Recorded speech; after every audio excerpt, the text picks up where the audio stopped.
हजरत फखरुद्दीन राजी बहुत पाए के बुजुर्ग थे, इमामुल मंतिक कहलाते थे, इमामुल फलसफा, उलूम के माहिर थे। लेकिन जब आपका आखिरी वक्त आया तो शैतान उनके सिराने पर आया और कहने लगा कि राजी तुम अल्लाह को एक मानते हो, उसकी कोई दलील है? उन्होंने दलील दे दी, कायनात का निज़ाम इस तरह से है, इसको चलाने वाला एक ही होना चाहिए। शैतान ने उस दलील को काट दिया, कहा कि दो भी तो हो सकते हैं, मेरी दलील ये है। आपने फिर दूसरी दलील दी अल्लाह के एक होने पर, शैतान ने वो दलील भी काट दी। एक दो तीन दलीलें देते देते इमाम राजी 360 दलीलें दे चुके थे। आखिरी वक्त था इनका। इमाम राजी अपने अल्लाह के एक होने पर 360 दलीलें दी।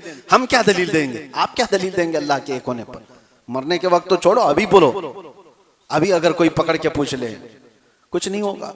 इमाम राजी जैसा आलिम दीन जब वो 360 दलीलें दे चुके तो डगमग होने लग गए, अल्लाह एक है भी कि नहीं। शैतान इस तरह के हमले कर रहा था।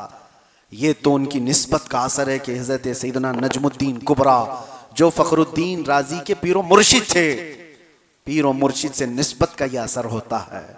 दूर से ही मुर्शिद ने अपने मुरीद की हालत को देखा और पुकार कर कहा, ऐ राजी वो इबलीस है, तू उससे बहस कर रहा है, अपने खुदा के एक होने पर दलील दे रहा है, उससे कह मैं अपने खुदा को बगैर किसी दलील के एक मानता हूं। तो राजी को अपने पीर और मुर्शिद की आवाज आई तो उन्होंने कहा, ऐ इबलीस लईन मैं अपने रब को बगैर किसी दलील के एक मानता हूं। शैतान वहां से जाने लगा और कहा, राजी इस मौके पर मैंने 70 से ज्यादा बड़े उलमा का ईमान ले लिया था, आज भी तेरा ईमान खत्म हो जाता अगर तेरा पीर जिंदा ना होता, अगर तेरा मुर्शिद इस तरह की बात ना किया होता। अजीज़ा ने गिरामी वक़ार, औलिया कामिलीन उनके साथ भी ये मामलात हुए, हमले हुए शयातीन के, लेकिन कुछ चीजें ऐसी हैं जो बचा ले जाती हैं। हमेशा इल्म ही नहीं, बाज़ औक़ात बुजुर्गों की सोहबत और उनकी निस्बत हमारी हिफाजत करती है।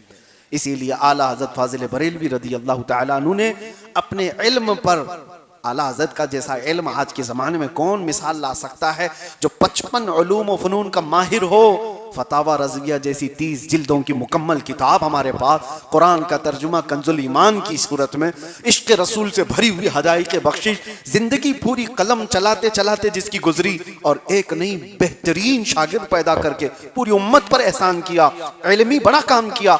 लेकिन फ़ख्र इस पर नहीं किया कि मैंने इतनी किताबें लिख दी, मैंने फतावा रज़विया लिखा है, मैंने हदायक़ बख्शिश लिखी है, मैंने कंजुल ईमान लिखा है। नहीं, ये सारी चीज़ें नहीं।